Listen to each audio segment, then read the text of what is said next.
দেশটার মধ্যে বর্তমানে কি যে চলতেছে এটি খুবই বিব্রতকর একটা অবস্থা।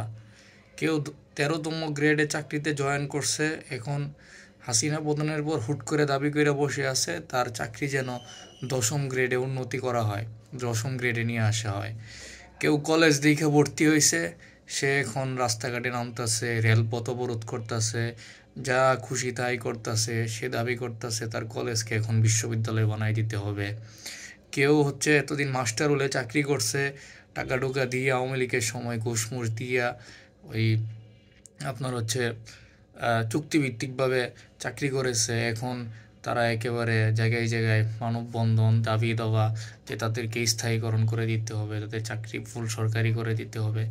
আরে ভাই, যদি তাই করে দিতে হয় তোমরা তাহলে কেন এই চুক্তিভিত্তিকভাবে তোমরা জয়েন করছিলা? তোমরা তখনই তোমরা তোমাদের মেধার পরিচয় দিয়া, তোমরা চাকরি বাকরিতে পরীক্ষা দিয়া, তোমরা তোমরা পার্মানেন্ট চাকরিতে সরকারি যেই যেই গ্রেডগুলো আছে সেই গ্রেডগুলোতে তোমরা বিভিন্ন গ্রেডে আবেদন করে তোমরা সেখানে চাকরি বাকরি নিতা।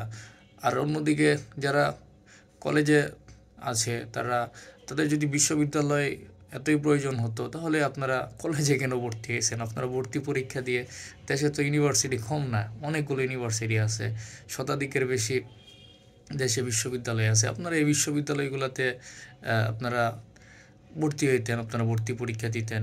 বিভিন্ন নামি দামি বিশ্ববিদ্যালয় আছে, সেগুলোতে আপনারা ভর্তি হইতেন। আপনাদেরকে কেউ কি জোর করে ধরে নিয়ে আপনাদেরকে কলেজে ভর্তি করছে যে আপনারা এখন যা ইচ্ছা তাই করবেন?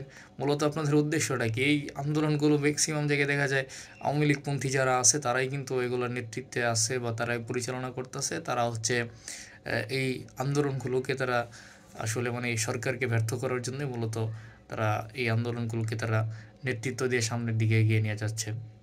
সুতরাং এটি আসলে খুব বিব্রতকর একটা অবস্থা। আসলে মানে বেশি সুযোগে তারা আসলে সদ্ব্যবহার করার চেষ্টা করছে।